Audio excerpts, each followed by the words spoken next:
Welcome to Nerdist Podcast number 928. This episode is brought to you by Baskets. All right, Baskets is a show that I adore. My wife and I have watched every episode. It is a show, Katie Levine, that on paper, you're like, how's this going to work? But Zach pulls it off. It's amazing. And Louis Anderson is amazing, and Martha is amazing. Yeah. Everyone in it is incredible. And I'm so glad the show's coming back Tuesday, January 23rd at 10 p.m. on FX. And on the FX app. And on the FX app as well. And it is a genius show. It is. When I first started seeing the commercials when it first came out, I was like, this looks interesting. But I mean, like you said, Zach is just so good in it. I would imagine most people who listen to the podcast probably know what Baskets is. But if you don't and you saw the billboards, you go, what the hell is that? I am telling you, it is such a beautiful family drama. It's not a drama. I mean, it's a comedy, but there's real moments in it, and it's just such a gorgeous show. I absolutely love Baskets, and I adore Zach and Louie and Martha. So please, please, please watch it. January 23rd at 10 p.m. on FX and the FX app. I would like to promote that I will be doing stand-up almost all of February. I'm going to be at Stand Up Live in Phoenix, February, I think, 8 through 10, and the following weekend in Brea, California, and then the following weekend in Oxnard, California. So every weekend, really. Just go to the internets and find tickets, but come out to that, please. Please come out to that. That'd be fun. Mike Furman will be there. April Richardson's going to come along. And now Katie Levine will bring you the Nerdist Community Corkboard. The LA-based animal rescue Wags and Walks is opening up their very own adoption center in West LA. They're having a grand opening this Saturday, January 27th at 12 p.m.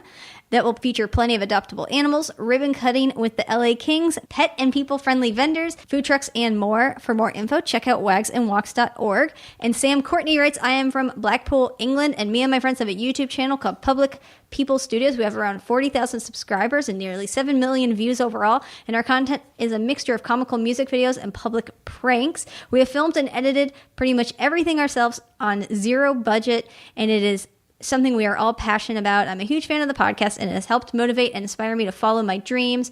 So if anyone listening wants to check out their channel, it's youtube.com/user/Public People Studios. Fantastic. This episode is Cress Williams, who is Black Lightning, which if you're not watching Black Lightning, you are making a mistake. The show is really good and is on Tuesday nights at 9 p.m. on CW. Also on the CW app. Also on the CW app. So, I mean, I watch a lot of shows on apps, and it's so great that all these networks, they have them, and you can watch them on there. You know what I wish you would do is just from time to time, just maybe part of what you could do on the podcast is just remind people about apps. But even when they're not things, if I'm like, oh, and go to Old Spaghetti Factory. And also on the Spaghetti app? Yes, thank you. That's exactly what I wanted. Well done. Thank you. Thank you. I greatly appreciate that you immediately ran with that. So Cress Williams is just a terrific guy. He was so great. Yeah. And so now, and I'm one of those people that become a bigger fan of something when I find out that the people involved are really they're so cool. nice and funny and cool. And when I tweeted that I had hung out with Cress and that we had done the podcast and that people should watch Black Lightning, like a handful of other actors from the show also tweeted back at me, and I was like, oh my God, now I love them. So, everyone on the show. I know, it's great. I know I get sappy, and I know it's, but I just love nice people. I like nice, talented people who make good things. So that is Black Lightning, Tuesday nights at 9 p.m. on the CW. Also on the CW app. Thank you very much. This episode also brought to you by ZipRecruiter. So it's a brand new year. It's 2018, as hard as that is to believe, and we're already in February. So if you're setting new goals for your businesses, it's very difficult to reach them if you don't have the right people on your team. I met Katie Levine years ago. I was lucky because we were introduced by a mutual friend, and that's how Katie came to work in this world. But what if that hadn't happened? ZipRecruiter is the best way to find the right people for your job, all right? ZipRecruiter will post your jobs to over 100 of the web's leading job boards with just a click, and then they actively look for the most qualified candidates, and then they invite them to apply. So it is no wonder that 80% of employers who post on ZipRecruiter get a quality candidate through the site in just a day. Usually it's just a day. ZipRecruiter, the smartest way to hire. Find out today why ZipRecruiter has been used by businesses of all sizes and industries to find the most qualified job candidates with immediate results. So if you need to fill a job, don't just stumble around until you fall on someone. Listeners from the Nerdist Podcast can post on ZipRecruiter for free. That's free. Just go to ZipRecruiter.com/Nerdist. ZipRecruiter.com/Nerdist. Here's the Nerdist Podcast number 928 with Cress Williams. Katie, roll the thing. Also on the Roll a Thing app. Now entering Nerdist.com.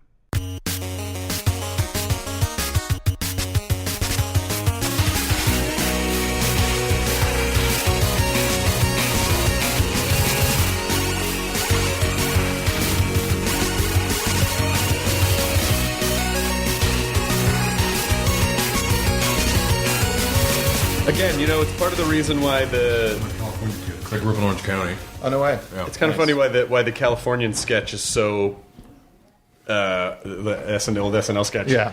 We just spend so much time in our fucking cars. Yeah. So you can't help but talk about how you got to places because there are a million ways to get to places because it's all just traffic. But I'll say this: they New Yorkers talk about which The L train? It's like I took the 2 up to L, and then they do the same thing. It's just cool because it's a subway. it's dumb because you talk about your cars. Yeah, you guys don't have cars. Yeah. So that's why you don't talk about your Yeah, cars. you know what else? I'm not surrounded by people, and I get to listen to my own music. And I can see the sky. Yes. And also, it's not an ice forest. Yeah. And you're not living with rats. Yeah. Rats are under Everyone. the city. Did you? So you grew up in Orange County. What part of Orange County did you grow up in? Pretty much Anaheim. Anaheim, nice. Yeah. My wife grew up in San Juan Capistrano. Nice. I went to Fullerton Junior College and then transferred over to UCLA.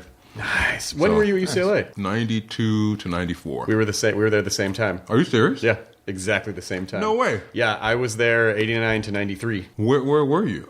I mean, I bopped. No, I mean, what Which dorm did you rock in?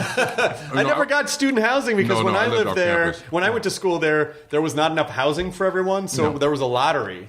And if you didn't get it, you just had to figure out what to do. And so I lived, I bopped around Westwood and West LA every couple of quarters. And what was your major?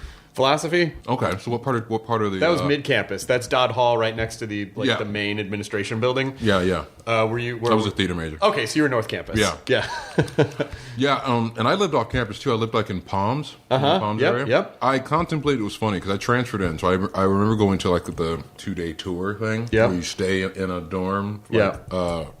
And that sealed it right there because I couldn't fit in the bed, first of all, because you had to stay. You went toured, stayed overnight, and the bed had a headboard and a footboard. And the footboard, I had to kind of do this Squish thing. in. Can't hang your feet off the end. How tall are you, Jonah? What, you 6'5"? 6'5". 6'5". 6'5". Yeah. But he stands up straight. Not always. My directors are stand up straight. Black Lightning does not slouch. Yeah, you're I know, totally. Yeah. Our creator of the show, every take, he's like, It's not called Slouch Lightning. nope. But I was in there. I couldn't fit in the bed. And then the guys who were That's there. water. Jonah did not just pop champagne in the morning. The guys who were rooming with me, one guy snored all night long. And so just one night in the dorm, I'm like, I can't do this. Isn't it amazing that you are essentially... Now, because you're a teenager, or, 18, 19, 20, and maybe it's the first time you're away from home, you're very forgiving for, a week. Because you're like, oh, this is exciting, Emmett. And then all of a sudden you realize... Oh, it sucks to live with someone and have to deal with their weird, clearing out their sinuses at 2 a.m. or not cleaning their dishes. I think it's good for people because it teaches you how to just fucking tolerate the How to world. get along, but it is very. It's rough. It was rough. I mean, and I at that time I transferred in, so I was and I spent 4 years at a junior college, so I was kind of older than everybody else. I was not ready to do that. So I got an apartment with I had a couple of roommates, and even that was like a lot. Because one of my roommates was he was the only one that had a computer. This is how far he was the only one with a computer. This is before smartphones and all that. So we'd have to go to his room to write papers, in his bedroom to write papers. And my other roommate had the loft upstairs, and he was just a pig. He would just leave. We got roaches because of him. We had no roaches when we moved in, and he was just a slob. So we got roaches because of him. And Were they all part of the theater program as well? Is that how you met them? Or? Yeah. The Roaches, they were in Joe's apartment. They were like the most successful guys. They were graphic artists. So you were always a theater guy, but you're built like a titan. So you're kind of like Blade, where it's like all of our strengths, none of our weaknesses. Nice. You're basically like the Daywalker. Daywalker. So what is it? So what did you? Were you always in physically perfect condition, or was this something that developed over time? It developed over time. I was at one point I was a pudgy kid, and I was kind of just always a lanky, gangly kid. And then it was weird. It was kind of like when I was 39. I had just had a knee surgery, and I was laying for like 6 weeks. And when I got up, I was huge. And I was like, okay, I got to change and do some things. And so right around 39, going into 40, I just made this big change. What were the changes? What did you do? I started just eating better and eliminating lots of sugar and trying to like eat every 3 hours and like staying away from carbs, all these different things. And I would always work out, but I was eating bad, so it wasn't really kind of just was a push. And it gets hard when you get close to 40. It's like your body's like, yeah, you're not Wolverine anymore. This totally. Well, I mean, I'm 6'5". At one point, I started getting up to like 250, and then so I was like, wait a minute, and I started trying to work out even harder, and then the scale was just going up, and I'm like, maybe I'm just. This is what's going to happen. Maybe it's just what happens with age. Like 300's around the corner. Like maybe I should just give up. And then I saw something on television about diet, so I started changing that. And then things started happening in a positive way. And I was like, well, I'm basically 40, and if I do this, my career might be longer. Right. And then I got into it. And then the whole superhero thing became a thing, like it became a genre, and I was like, I want to do that before I die. So then it was extra motivation to stay in shape and get into shape, and then things worked out. Well, that's good, because I always tell, because I mean, my physical stuff I started kind of getting into like when I was 32, 33. Mm-hmm. And it was a similar, but kind of like, I don't want to hit 50 and then be like, fuck, I better turn this, turn this boat around, and then it's like it's not impossible. It's hard to turn it around. It's not impossible. The radius gets bigger. But the radius a longer turn. And so I started, when I say to people, it's like it's not about how much you weigh, but it's just about making positive, healthy choices for yourself. Yeah. That, and then as a byproduct you might slim down a little bit, but it's not about like there's not, if you're making healthy choices, then you tend to be a little bit happier. You tend to see the results throughout your life, because you're basically embracing yourself when you do that. You're treating yourself. Totally. And I do think that something happens in the world where positive things do start to happen because you are appreciating yourself more. Oh, totally. I mean, it was almost like a second chapter career-wise once I started doing that. And I didn't want to do a diet. Like, I was trying to make changes that were like going to stick, Diets don't work because you can't sustain them. And so just trying to find a rhythm, and it's a lot of trial and error. Some people eat every 2 hours. I was like, no, I need to eat like 3 hours. 2 is too quick. And just finding the right balance. And certain jobs start coming my way, and then thankfully my family's adopted it. So we have this thing where like 6 days a week we eat this kind of really good, healthy way, But that seventh day, which for us usually is Saturday, we call cheat day. Of course. And it's great because my daughter, she's 12 and she loves it, but I hope that she'll carry it in her life, that she'll be healthy 6 days a week, and then know that, I can have a treat on that seventh day. But we go crazy on that seventh day. Like, but then don't you need like a day to recover after you eat a lot of shit? You do. Because it's great, because in that Sunday, like I wake up and I'm just like, let me just have like a little shake, a little meal. Shake. And it is hard to it's like a nosedive. Water all day long. But that's what happens, is that your cheat days get not as crazy, because you just feel like you feel horrible. I can't process my pizza goodness. tomorrow. I just need to. No. So you actually it almost kind of conditions you to not. But do it's as cool bad. because it doesn't you have a craving. You know, like, oh, I want pizza, or I want this. And it's like, well, you don't go crazy because you know that, like, okay, I can have that at some point. Right. You know, it's not like I can never have that again or whatever. Like, no, you can have that on that cheat day. But until we found our balance, I mean, I did some horrible things. I mean, I remember at one point, I think I had like 10 brats in one day. And I was drinking old fashions all the way through it. Oh, right? nice. Jesus. And then I topped it off with ice cream. I was in bed, like I was sweating in bed because like my body's like, what did you do to me?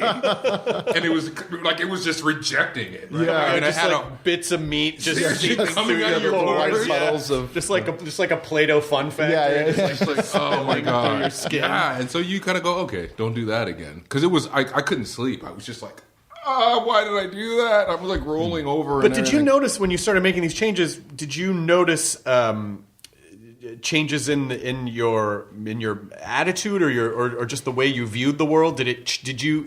Were you surprised? Like, oh, I think I feel mentally a bit better. I felt like my energy was more consistent because also like it changed. I didn't even set out for it to be this way, but it changed even my like sleeping habits because I was that guy who would be up till 3 and 4 in the morning, and then at the same time I'd like, look, don't call me before noon. Right. And when I had to do life things before noon, because life, you know, happens, it would be painful.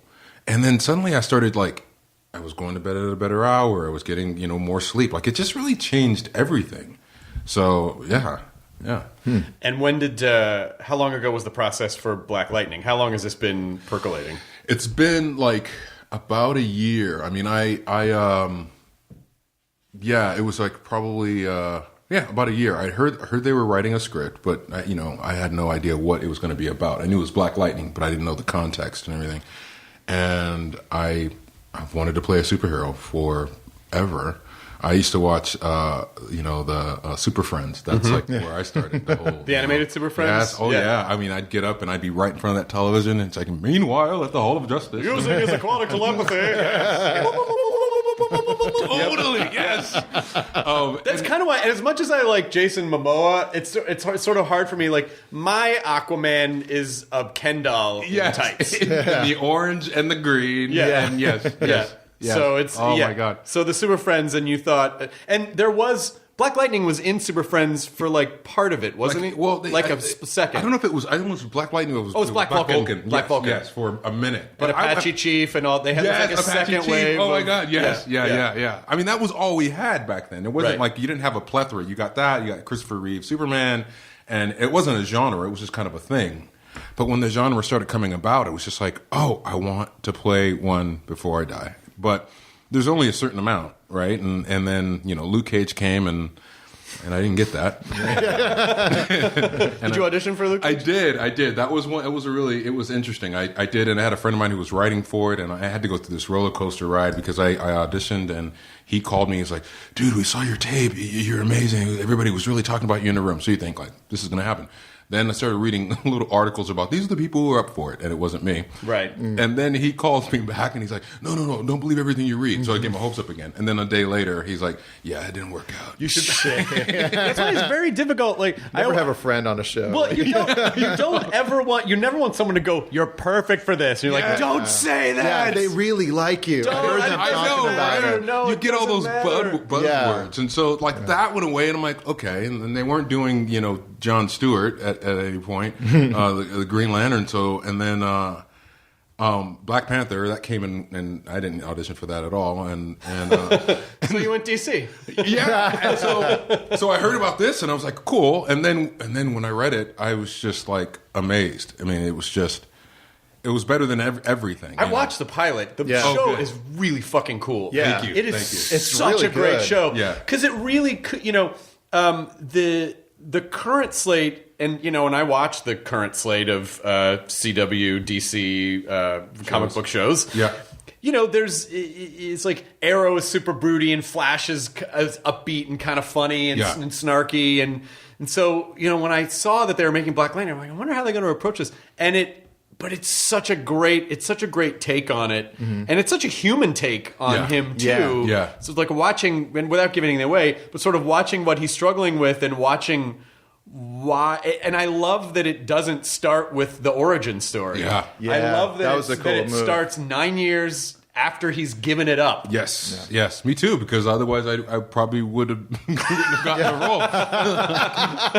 role. No, but it's seriously too. I mean, when I saw he has daughters and he's my age and all these different things, it was just a blessing, and it kind of put all the other things that I didn't get off to the side. I'm like, this is even better. It's better suited for me, and I like the evolution of the genre. I mean, we can't keep doing the same things. You can't keep saving the world. You can't keep fighting aliens, and you can't keep being campy. And I just I kind of liken it to the TV version of Logan. Right. Evolution of it is awesome. So, yeah. And how many episodes did you guys do this year? We're going to do 13. We're in the middle of shooting 10 right now, episode 10 right now. So we're kind of close to the end. Oh, wow. So there's no way. This show there's no way it's not going to keep going because, but I feel like it's such a, they've done such a great job with the DC universe on television. Yeah. And this really feels like a really cool, important part of the show. Are they talking about? They must at some point be talking about crossover. Everybody's talking about crossover, or at least more like fans are talking about crossover. We haven't really talked about it because, logistically, all the other shows shoot in Vancouver, which is why they can so easily cross over, and we're the only one in Atlanta. And then on top of that, you've seen the pilot. It's like the style is completely different than anything else. And so I think if we crossed over, if they came to our show, which I think that I'm cool with that because I don't want to make that long flight. So hopefully they come to our show, and they'd have to kind of conform to our style. If we came over to to the other shows, we'd have to conform to that style. And I think what we deal with on our show is much more macro. It's much more like, here's this neighborhood, and what are the ills of this neighborhood. And we haven't, and I don't know, maybe down the line we'll get to that kind of macro, dealing with, we got to save the world. But right now, we're just a lot more like, this is this community and trying to deal with that. And, right. So I don't know. I say never, but I think a crossover would happen maybe years down the line. But you're right, that would be a tricky, tonally wise. Like it would. Like those characters come into that world, which is very grounded. Yeah, it would be hard to do. And logistically, I don't know how we would do it. And we have a director. We had a director last episode who's worked on the other shows, and she said, look, those crossovers destroy those actors. Well, it's just logistically, it's so hard. Well, also, it is because I have friends on a couple of those shows, and it is like best case, worst case scenario. Where it's like best case scenario, you're on a hit show. Worst case scenario, you work almost every week of the year. And it's not like a 9-to-5 job. It's like, one night you might be working from 6 p.m. to 6 a.m. Oh, yeah. And, so it is, obviously you're not, it's not like you're out building a bridge across a chasm, but it is emotionally intense work when you never get a break. Buddha says all pain is equal, so it's like across the board. Well, I'll make sure and remind them. Yes, exactly. Feel a lot better. It's a whole level of it just never stops. You're virtually playing I was like, I need to get paid more because I'm playing like two people. Right. You're playing two characters. As a matter of fact, I remember our first schedule. For episode 1, I was looking at it and I was like, I have some days off. I didn't expect to have any days off. And then I realized I was like, oh, no. Our schedule separated into Jefferson Pierce, Black Lightning. So I was just looking at Jefferson Pierce. I'm like, so Jefferson's off those days, but Black Lightning's working on those days. And so it was it amounted to you have no days off. Who's playing Black Lightning? Yeah. Who's that? Oh, is that? So I'm doing both of those? Right. Yeah. So I got to put on that rubber suit? Oh, yes. So some days it's physical, sometimes it's emotional. Yeah, which is, it's honestly, it's fun. Because some days, I'm living this childhood dream of, I'm on wires and I'm, flying, right? And I'm like, oh, my God, this is awesome. And then some days I'm just playing dad, and I've got, scenes with my daughters just talking about sex for the first time, or, they're being cyberbullied and things like that. So I get to do everything, and we do a lot of nights. We're outside because, the suit looks good at night. The suit looks really good at night. Yeah, the lightning reads better at night. It doesn't work at all. Also, he's a principal during the day, so what's he got to, There's no crime during the day. It's only at night. Statistics show. It's only when the sun. The activity, the criminal activity, really is very nocturnal. It sleeps during the day so that it can there can be crime. You see people waiting to commit. They're looking at their watch, going, "Come on, I can't commit this crime." Well, it's like almost like going back to the Blade thing. They're like vampires. They're like waiting for the sun to go. Now we go. Okay, go and jump. I loved Blade. I loved that movie. Yeah. It still holds up. Yeah, the first Blade. Oh, totally does. Yeah. It was one of the few superhero movies of the 90s that I really think still holds up. Oh, yeah. 'Cause I think it was 99, maybe? 98, Yeah, 99. for Blade Yeah, 1? for Blade 1. Yeah. Oh, yeah. I still, like, if I see it, I'm like, ah. And the kick-ass soundtrack, like, when he'd start kicking ass and the music was just like, Yeah, that opening scene when they're like in the meat locker where there's a rave. Yes. And then he just kicks the shit out of everyone, and there's the DJ and the blood rain. Yeah. That's such a great. Yeah. That movie's so great. awesome. I saw that as a double feature at a drive-in movie theater with Wedding Singer. That was, No way. That was the thing. Seriously? Yeah, it was Wedding That's Singer amazing. and Blade. Now, Yeah. did you stay afterwards and watch it as it restarted? Yeah. I mean, what were we getting? I was young, yeah. so it's like we just hung out there all night and watched it again. The drive-in. I remember that. I saw Purple Rain at the drive-in with What? my mother. When Purple Rain came out? Yes, when it came out, and we both I loved drive-ins where because you would go if and then they would just start the movie over again. And so if you really liked the movie, you would just sit there and watch it. Yeah, again. no one's coming to check the cars and say you got to move on out of here. Yeah. And we were all fine with listening to a sound system that was basically I know. a CB radio, just like a tiny squawk box. Yeah, And they eventually did it where you could tune to a station. to your radio Yeah, still. Yes. Yeah. Purple Rain to me is such a fascinating. The disparity between the soundtrack and the movie. It's like the movie. I don't remember the movie. I haven't seen the movie in years, but I remember the movie being amazing. But the soundtrack is literally one of the greatest. Yeah. One of the greatest soundtrack. We just had to. We just did a promo for this NBC shows. And Spike Lee directed like all of the NBC talent singing "Let's Go Crazy." No way. Wow. Over and over and over and over and over and over and over and over again. I'm still legitimately sore from jumping around. From going crazy. Yeah, from going crazy. But it is. But that soundtrack is and I hadn't really. Did you know the lyrics? Do you know the lyrics to "Let's Go Crazy"? Yes, some of it. What is it? If you don't like the world you're living in, take a look around. Well, yes, but there's one lyric that I never knew, and I just, for some reason, never questioned it until we did it the other day. Let's see.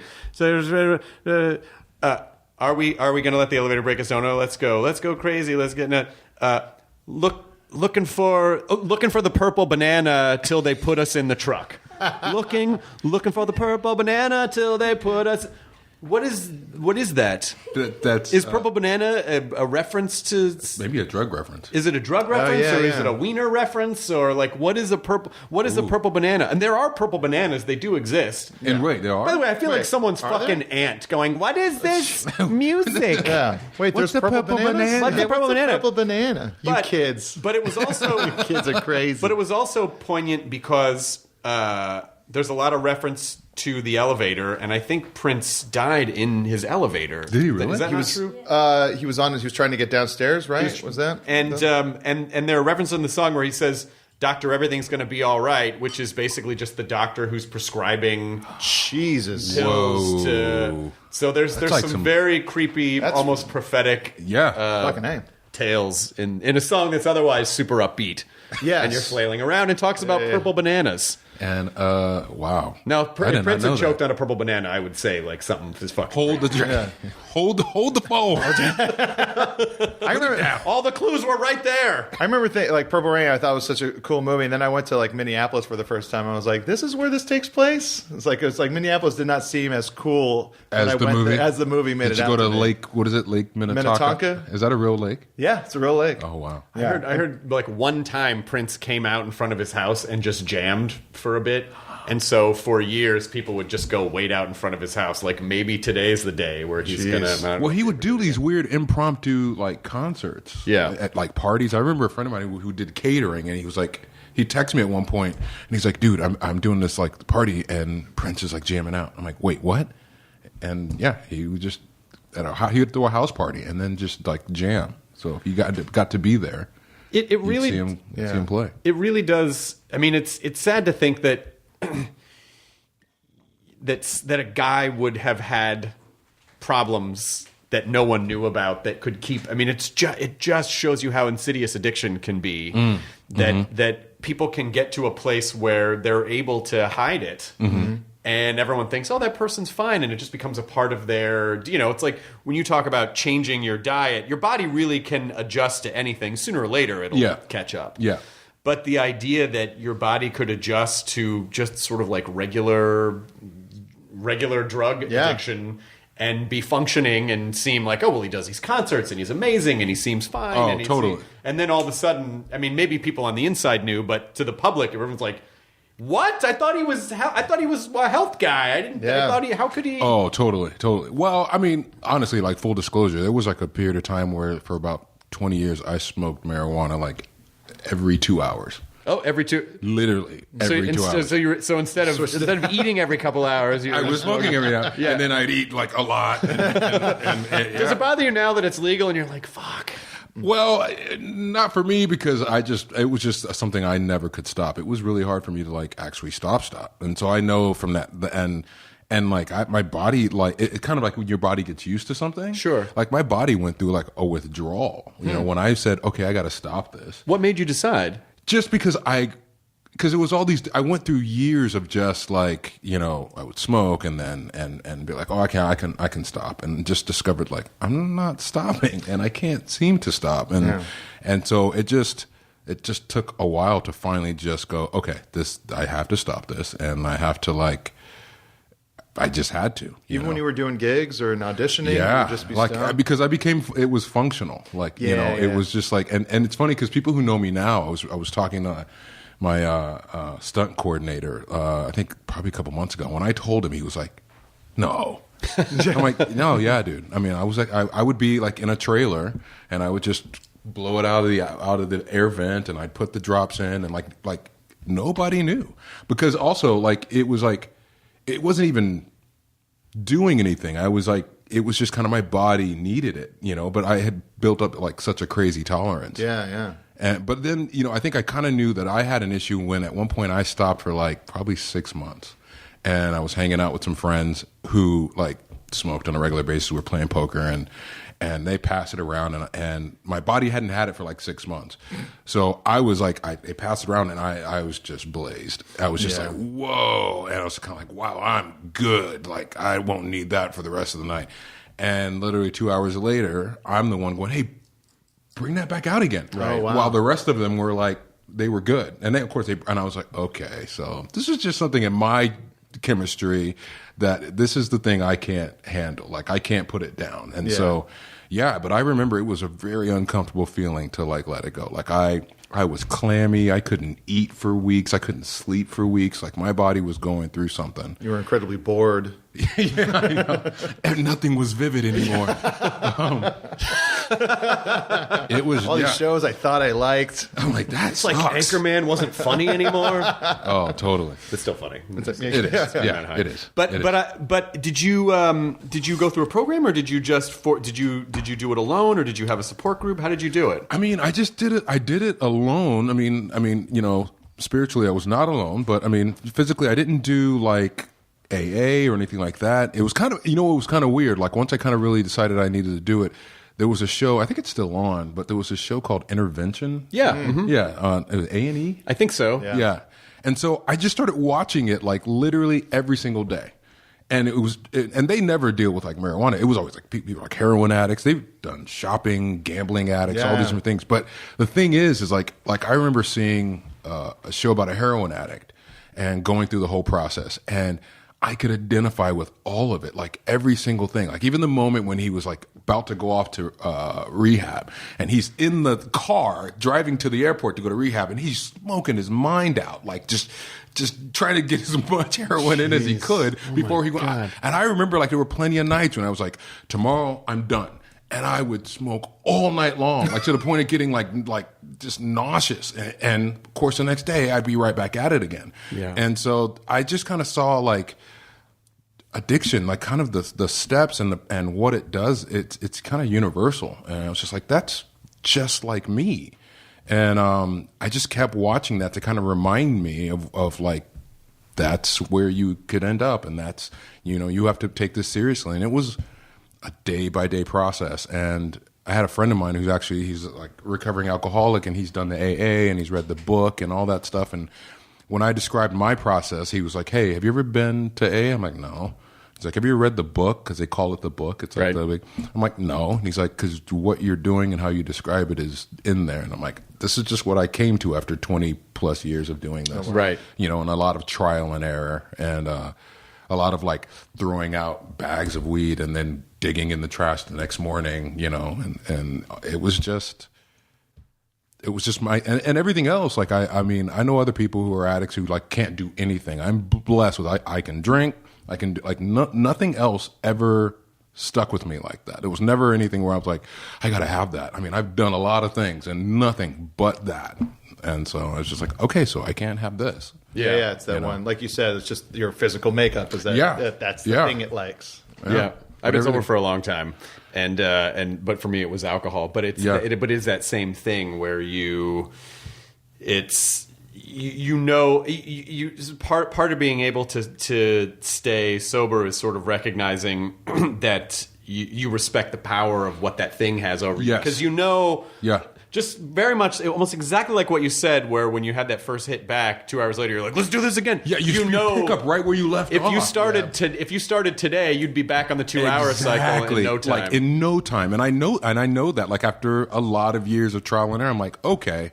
And just studying addiction, I'm like, okay, so this is, I would be right back there. And even like I know when my anniversary of sobriety is, I'm up like to 10 years now, but I don't linger on it because like I don't want to. I just kind of I acknowledge it when I get around to it, because I don't ever want to get cocky. I never want to get to this point of like, I got this, because I'm like, no, I don't ever got this. You know what I mean? So how do you manage? Because there's sort of that's a good news bad news situation where it's when you're not, because I don't think people realize that. Even small little choices that they don't realize are choices in their lives have profound effects over time. Yeah. And so, when you're dulling your senses, there's probably a lot of anxiety management or just avoidance of responsibility or not wanting to deal with shit. Yeah. And so the good news, bad news is, the good news, you get your focus back. You can really focus. But the bad news is you get your focus back. Yes. And you got a deal now. So now you have to deal with it when you're obsessing on things or you're focusing on things. And so what is it that, how did you, was it exercise that helped you manage some of that? Or what was it that helped you kind of push through some of those moments? It was kind of, I didn't set out for it to be this way, but it's kind of right at the time when I finally started to quit. I was also in therapy. And I was in therapy just because it was not really because of that. It was interesting. I was in therapy because there's like a real traumatic thing was happening in my life, and everybody was like, you can't handle this alone. And I had enough people telling me that, and then a friend of mine just recommended a therapist. So I started going because I was like in a real crisis moment that had nothing to do with my addiction. But in the midst of that, like, I got through the crisis, and I just kept going to therapy, and it just kept talking about then like getting into my own stuff. And so once I was doing that, that was kind of right around there is when I really kind of turned the corner and just continued in therapy for years. I'm a big proponent of therapy. So I think it was kind of simultaneous, but it was weird. It was never like, I never set out that way, but that's how I think I started to deal with like myself. Once I could get out of the crisis, then I could like, okay, now let's start dealing with your, past and wounds and this and that. And then once you got some clarity, I mean, it's like I was living in like literally a cloud for years. It was like, that was kind of one of the greatest things, is like getting clean and like seeing things so that when I saw something I thought was beautiful, or when I saw something that I thought was funny, or, that I could go, oh, that's real. Like, that is really beautiful. That is really funny. You're really experiencing it. As opposed to like a haze. It's not dampened or heightened in any way. Yes. It's real. Yeah. And it had been like 20 years since I had like experienced that. So you almost have to relearn. You almost have to learn, because it does arrest your development, your emotional development. Yeah. You almost have to relearn how to, or learn for the first time, depending on how long you were addicted to something. how to deal with things, because you almost have this kind of like baby mind where you're like, oh, wow, that's amazing, or wow, that really hurts, Totally. And how do you, and you do adapt pretty quickly, but there is a learning curve. Oh, totally. I mean, I'm really thankful that it, like, for me, it started like in the latter, like kind of like 20s, mid 20s. Sometimes, people, their addiction starts in their teens, and then you talk about that arrested development. I mean, there's a lot of development in those teen years that happen or needs to happen. So I was an adult when it happened. It was kind of a catch up that had to happen, but I would have hated if it had started when I was like a teenager. Yeah. And so without asking you to go into detail, but having gone through this trauma and having gone through the addiction, what's something that you would say to people who might find themselves in the middle of trauma, or might find themselves in a place where they feel like they're in an insurmountable place with their addiction? What did you learn coming through it? I'm sitting right here, Chris. This is all an intervention. The whole podcast for a reason. Oh no! Black lighting. We had Cress is going to pin you down because he's your size, and he's going to start shocking you in the earlobe until we're going to give you. He's going to give you shock therapy. A new technique. Literal shock On the next therapy. episode of Black Lightning. on a very special episode of Black Lightning. Very special. This is that must-see TV special episode, the Friday night ABC special episode.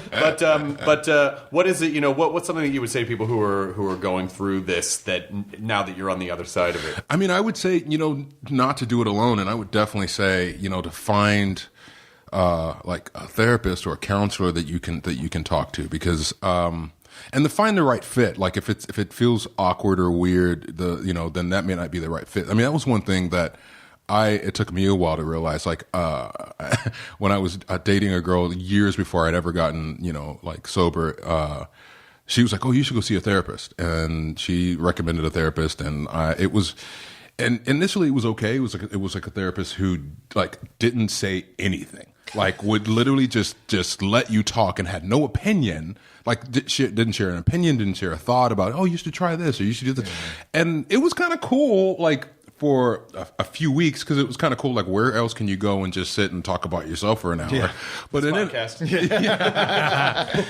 you should charge. You should make some money. Lay out a couch. I'm saying that would be great. Idea. Yeah, lots of tissue. But then after a while, it was just like, okay, this is not really going anywhere, and she's not really offering me anything. And so I just kind of, went away from that.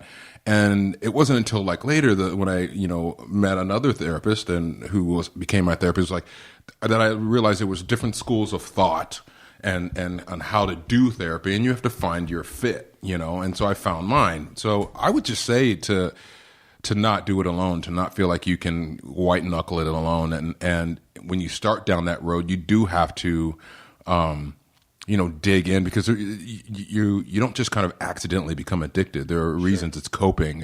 You're coping, for something, and it's kind of deep rooted, and it may be painful, but it's also really great on the other side. Right. And that's another thing, as it feels uncomfortable and painful, that if you can kind of see the other side of it, it's so much better on the other side, and it's great for life, because having gone through that experience, when I'm going through tough times, I know the other side is greater because I've had that experience. Right. So some of that comes with age and wisdom and experience and time. But that's an excellent point about finding a therapist that works for you, because I think sometimes people might. It's sort of like you wouldn't just walk into one concert and go, well, I didn't like this music, so I'm never going to listen to it again. Exactly. No. One therapist does not represent all therapy. Not everyone, everything's a relationship. So, try people until you connect with someone. Yeah.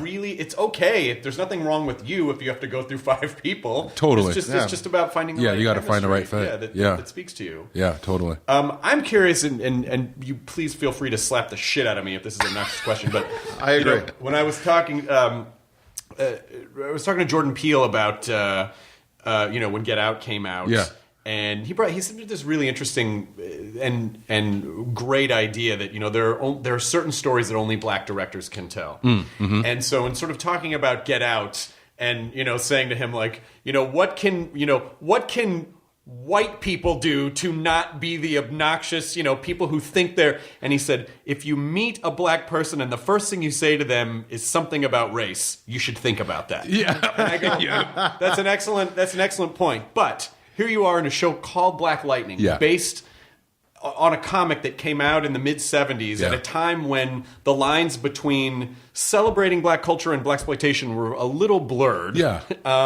So obviously people are going to be asking you a lot about the race of the show, and because its name is Black Lightning. Right, of course. Have you been mentally prepared for that, or how are you processing that, or what are you saying, or what would you like to say to people who only want to talk about that part of the show? Because there's so much more. It's such a beautiful piece about culture and responsibility and standing up for what's right that, you know, but how do you view that? I mean, it's kind of like just getting into that issue, talking about, you know, what they want to talk about and going, and then like, but there is more. Yeah, but it's universal, you know, that it is about family and the social issues that everybody's, you know, are on everyone's mind. It's a but.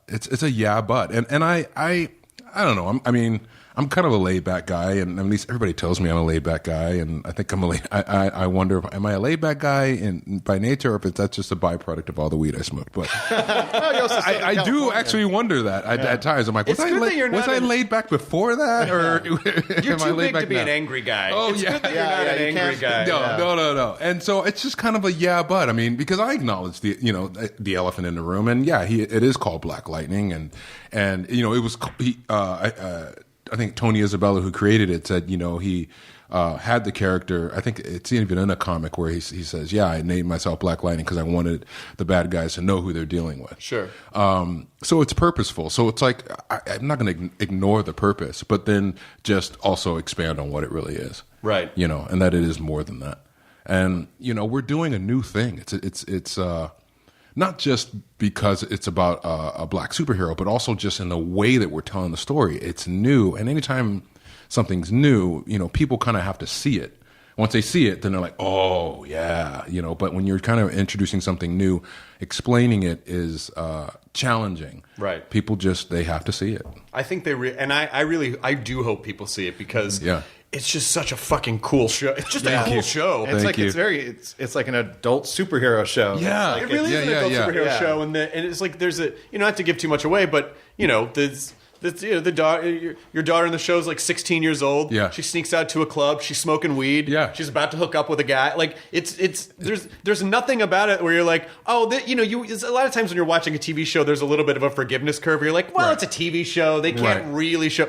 But there's stuff in the show you're like, I think that's kind of what that's the kind of shit they do. Well, exactly, and that's the thing, you know. It's universal. You know what I mean? It's like at 16, everybody's 16-year-old is pushing boundaries, and they probably have to deal with some of that. You know, and so I think that's why we happen to be black, but the issues that we're dealing with, some of them are unique to being black. I mean, just being in the community that the show is based on, but a lot of it, you know, we have an episode down the line when our daughter's dealing with cyberbullying. That's everywhere, of course, you know, and we have an episode, I think it's episode 3, where she, you know, announces she's ready to have sex, and we have to deal with that. That's everywhere. That's universal. And so I think people will really enjoy that.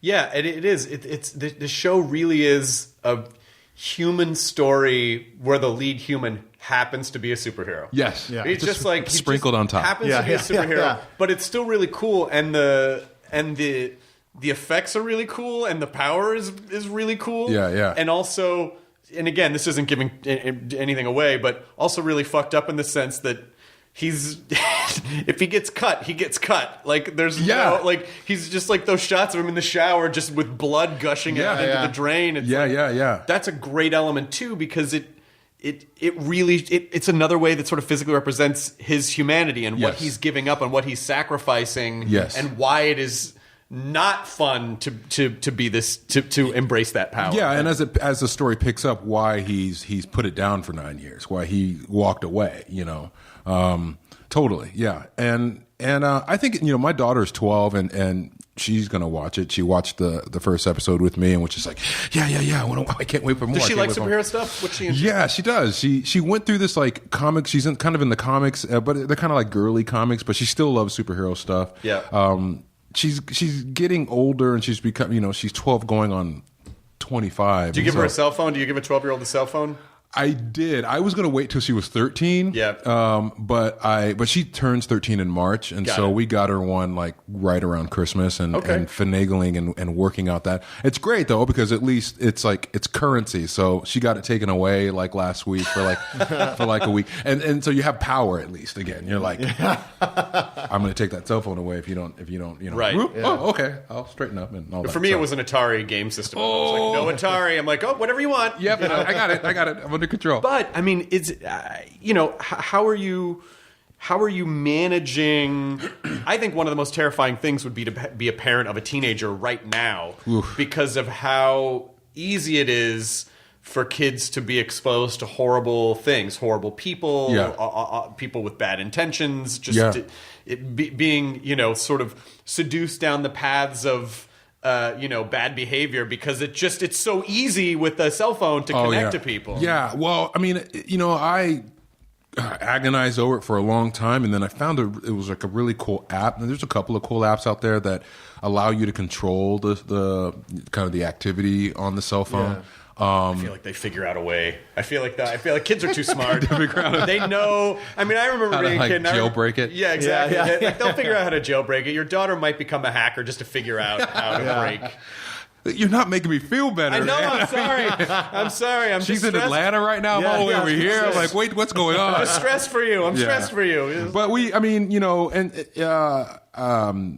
really kind of regulated it, and we've already decided that no social media until she's probably 18. To be perfectly honest, nice. It was really interesting. I saw this thing. I don't know if it was like a TED talk or something. Some guy talking about millennials and all this stuff, and he said that the addiction that goes on with social media. It's like physiologically, it's similar to the addiction to cigarettes and addiction to alcohol. And he's like, what goes on physiologically is the same. And he says, so here we have, you can't drink till you're 21, you can't have cigarettes until you're a certain age, but we just we don't have that restriction on social media. And it just really opened my eyes.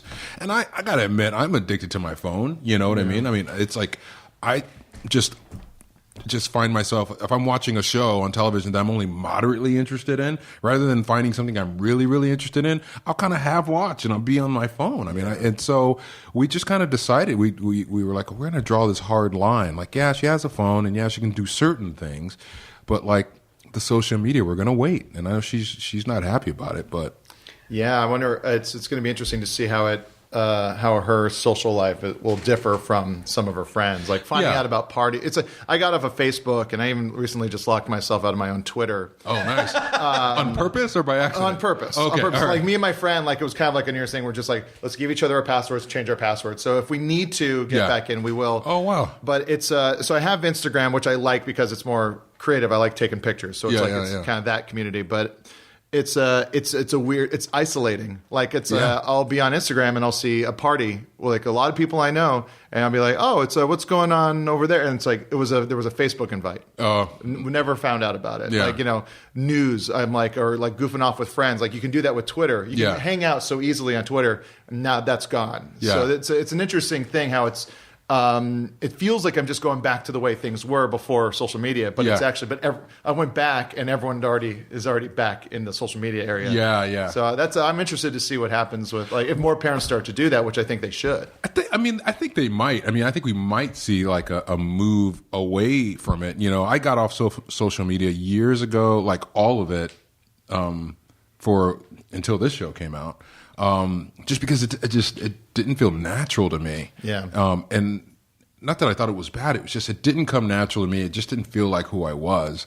And I started peeling it away. I peeled away Instagram and Twitter and Facebook. And I was just physically, I almost felt better. I was like, wow, there I am. This is, And I didn't miss it at all. And then I got back on it for the show, and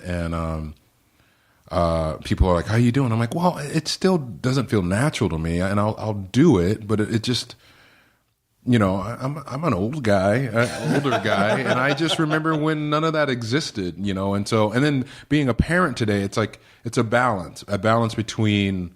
Like, I can't just go backwards. I can't just be like, you can't have a phone. I never had a phone when I was a kid. Right. Here's a giant, rotary phone. Carry that around. You know what I mean? I can't do that. Here's a block of wood and a knife. You want to do something? Whittle. That's what I did. Yeah. Give her an old Atari and go, that's what you get. That's all you get. I can't. But at the same time, like, I do. So my wife and I, we try to just balance it out and go, okay, what, as far as how we grew up is right.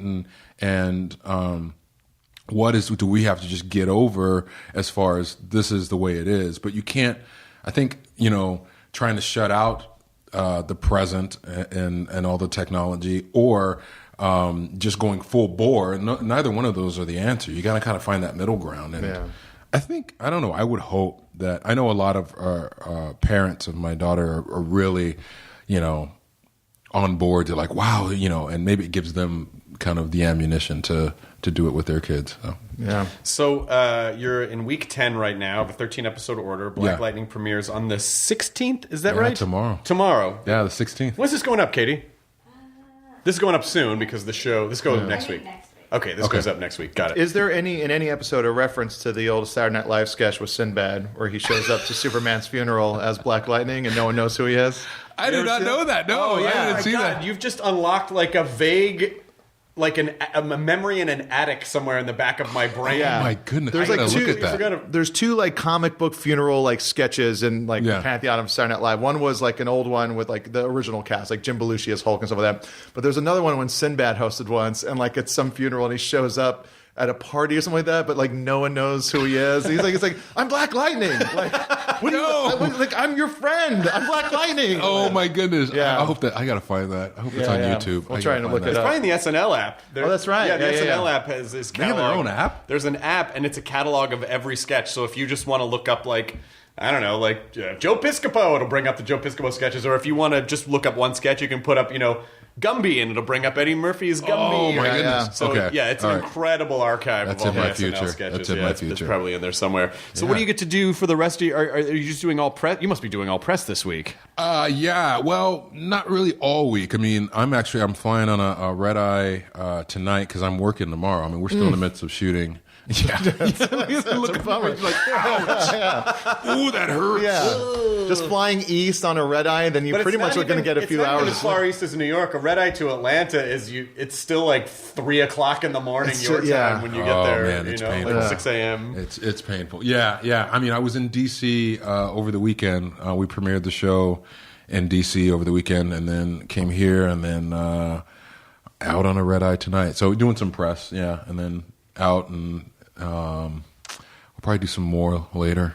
It just never stops. I know it doesn't, but it's it's the sort of the beautiful part of the. You always have to remind yourself, like, oh yeah, wait, this is what I was trying to do. Yeah, I chose to do this. Yeah, you have to remember that this is, I just look at pictures on my billboard and then I feel better. And then you feel like, oh yeah, that's that guy. Yeah, don't get addicted to that. Yeah, it's like, remember when I used to have billboards?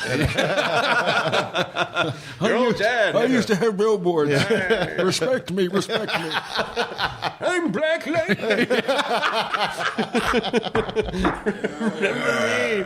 Well, I hope you come back on. I mean, you're just such a nice guy. Oh, thank you. Oh my God, it makes me so happy. I love it. I love it when I discover a new show. I'm like, fuck, that guy's really nice too. Oh, man, thank you so much. I'm a double fan of your show, and I have to say, they sent us the first 2 episodes, so cool. I watched the pilot. Okay. So I'm gonna watch 102 because something happens at the end of the pilot where you go, oh, okay. There's a reveal. I know exactly what you're talking about. So did you watch both episodes? Just watch the first episode. Yeah, excellent. You watched 2? Yes. Okay, cool. Yeah, because something really cool happened in 2 that when I read it on the plane, it like made me gasp because it just kind of. It's just a certain action that was like, oh, we're really real. Like, if you know what I'm talking about. Yes, that's the thing I liked about the show was just how it's like it's a legit real. It's like it's a well-rounded show. Yeah. Like and who doesn't love James Remar? Yes, exactly. Oh my God, he's one of my favorite human beings. Good. He's such a I like nice that when guy. he showed up. I was like, all right. He's oh man, he's such a nice guy. He's so cool. I'm like, every time I see him, I just hug him. I'm like, I love you, man, because he's such a good actor, and he's like he still loves acting like so much, and then on top of that, he's just such a lovely human being. You know, cool. we were in DC, and they premiered. We did like a Q&A, and Orlando Jones hosted the Q&A, and for some reason, like every time he said my name early on, he would say Crease. He's like, Crease, so tell me. And I was kind of, you're sitting there in front of a bunch of people and just kind of like, and I'm looking, I'm like, what should I say? Something? And then he asked James a question, and James is just like, when I work with Cress. And I was nice. and he's always looking out for me. He's just such a good guy. Well, Orlando. Yeah, I know. I was about to do that. Like that popped in my head, but then like the thing ended. We were over. Do you remember James Remar from 48 Hours? Yes, that's the first. That's the first great thing. in there. You know, when he gets shot. I remember that he's like, he gets shot. I got shot. Yeah. Jonathan Banks is in that too from Better Call Saul. That's right. Jonathan Banks is the cop that Gans shoots at the beginning of 48 Hours. Oh yeah. And he's like, don't give him your gun. He's the guy that he shoots in. This is fucking great. Yeah. It's a great movie. I always love like seeing those like character actors over the years where you can just like, and they pop up in something. You go, but they've been here forever. Yeah. Well, I hope that that Black Lightning becomes so successful that that it dominates your time, because that means we'll be getting a lot of episodes. Yes. Listen, anything we can do to help promote it, or anything we can do for you, I am so much a fan of yours. So thank you. Thank you so much for coming on, Cress. Thank you. Thank you, Crease. Yes. You could say the same thing to me. You could call me Crease as well, because it sort of works. Crease. Thanks, Crease. Crease. We are all Crease. Crease. Enjoy a burrito. Now leaving Nerdist.com. Enjoy your burrito.